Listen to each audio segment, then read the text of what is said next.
Hey everyone! So friends, I've gathered all the biggest news from the past few hours, and I'm ready to share it with you.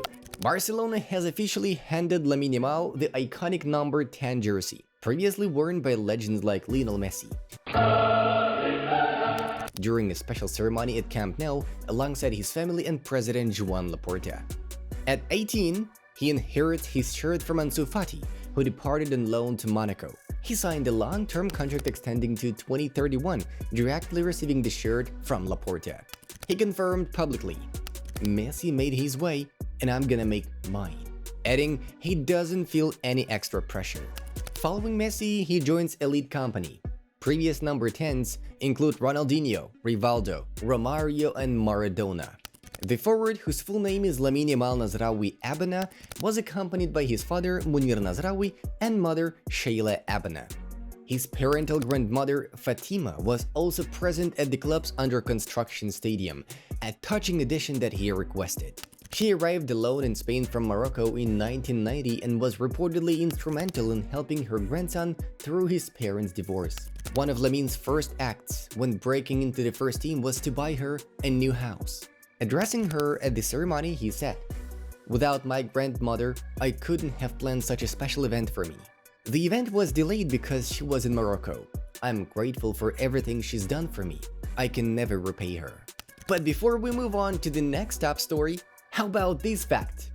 Como have already spent around 112 million euros this summer. They are the biggest spending club in Italy so far. Here's the full list of Como's transfers so far. Impressive, isn't it? And that's not surprising because FC Como was acquired in 2019 by Robert Budi Hartono and Michael Bambang Hartono, two Indonesian billionaire brothers under the Jarum conglomerate. According to Forbes, the Hartono brothers boast a combined fortune of around $47 to $48 billion, making them the richest owners in Italian football. And let's talk about the new transfers that have essentially taken place over the past 24 hours. RB Leipzig have signed Red Star attacking midfielder Andrija Maksimovic, securing his signature until June 30th, 2030. The transfer fee is reported to be around 14 million euros. Atletico Madrid have officially signed 23-year-old American defensive midfielder Johnny Cardoso from Real Betis, agreeing on a 5-year contract lasting until 2030. The reported transfer fee is around 30 million euros, including add-ons. Bournemouth have signed Serbian international goalkeeper Đorđe Petrovic from Chelsea on a 5-year contract, reportedly worth £25 million. And while I'm getting the next top story ready for you, check out Napoli's brand new kit for the 2025-26 season, featuring De Bruyne and McTominay in the spotlight. Let's keep it moving. For the 5th consecutive season, Ter Stegen is not training with Barcelona's first team. Manchester City are interested in signing the German as a replacement for Ederson, according to us. And now let's move on to the other major transfer stories. Juventus have inquired about a potential deal to sign Marcus Rashford, Di Marzio informs. Arsenal could make a move for Nicolas Jackson or Ollie Watkins if they fail to secure a deal to sign Victor Gyökeres, Orazio Accomando reports. Aston Villa are one of the few clubs in the Premier League discussing a move for Alejandro Garnacho, Daily Mail writes. Inter Milan are preparing an offer to Atalanta for Nigerian forward Ademola Lookman, Gazzetta dello Sport notes. According to The Guardian, Brentford have upped their asking price for Brian Mbeumo from £65 million to £70 million. Manchester United do not want to pay more than £65 million. Newcastle are pushing ahead with their attempt to sign Ugo Ekitike in the hope of pairing him with Alexander Isak next season, per The Telegraph. Manchester United may look into a swap deal for Nicolas Jackson, which could mean Alejandro Garnacho moving to Chelsea. English Papers informs. Chelsea have made Aston Villa star Morgan Rogers their top target for the remainder of the summer transfer window, and will push both out for £80 million rated English star. Source The Sun. Alexis McAllister has turned down an approach from Bayern and made it clear he would only consider leaving Liverpool for Real Madrid, Defensa Central reports. AS Roma will improve their offer for Richard Rios and reach the 30 million euros price tag of Palmeiras, Fabrizio Romano writes. Bayern Munich have submitted a second offer of 50 million plus 5 million euros in add-ons to VfB Stuttgart for Nick Woltemate, Florian Plettenberg notes. Manchester United have set an asking price of £50 million for Anthony, according to UOL Brazil. And while we move on to the other news, check out the brand new trailer for FC26. I can't wait! Barcelona's return to training this week was meant to highlight Ter Stegen's absence, but once again, Lamine Yamal stole the spotlight and set social media on fire. After controversy over reports he hired individuals with dwarfism for his birthday party, Yamal drew fresh attention in training video where he pointed to a bandaged wrist and mouthed "otra vez." Again, the tape, already seen on other Barca players, has become a symbol of sparking online theories, speculation, and memes. Some claim it's medical, like Gavi's past injury. Others think it's a style of statement. Former Real Madrid doctor Nico Mihic suggested it's for venous access, but Barca hasn't commented.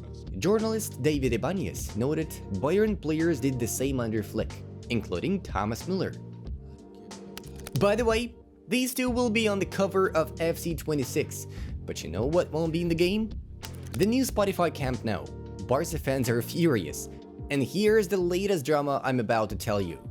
The Joan Gamper Trophy, scheduled for August 10th at the Spotify Camp Nou, is now in a serious doubt. According to Ser Catalunya Ketty Juegues, Barcelona has yet to submit the necessary documentation to the city council to obtain the final license required to host events at the stadium.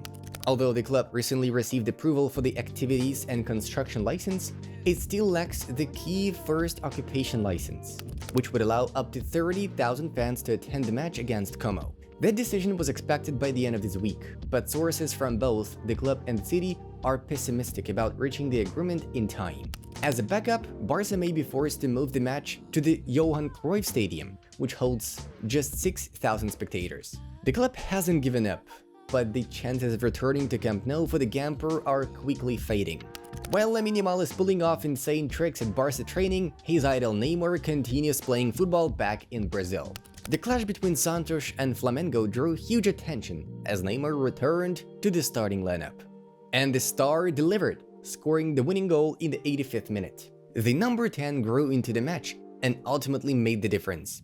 Felipe Luis's side could now lose the league lead after the slip. The game also featured a special moment, the professional debut of Robinho Jr., wearing the number 7 shirt. Neymar had a quiet game early on, but came alive late. Conserving energy throughout, he timed his move perfectly in the box, controlling, turning, and firing past Rossi. Santos won 1-0 and now sits 13th in the Brasileirão standings. And now let's give a round of applause to Andy Carroll, who is still playing football, now featuring for Dagenham and Redbridge in the 6th tier of English football. And finally, I've saved an article from Us. Switzerland turns its back on Alisha Lehmann. This article highlights how media personalities with millions of fans don't always receive love. And right now, one of the most beautiful footballers in the world is going through a rough patch. Up next, I'll quote the author of the piece, Amalia Fra, in the shortened version. Alisha Lehmann may have 17 million Instagram followers, but in Switzerland, she's far from loved. While the country celebrates its women's team at the Euros, Lehmann barely plays. Just 9 minutes so far, and coach Pia Sundhage doesn't seem to count on her. A recent UEFA post featuring Lehmann sparked backlash. "Choose a real footballer," fans commented. Many Swiss supporters feel she doesn't represent the team. Despite her global fame, she is no longer seen as Switzerland's football queen. Friends, let's show our love for this stunning footballer with our likes. Such beauty deserves it.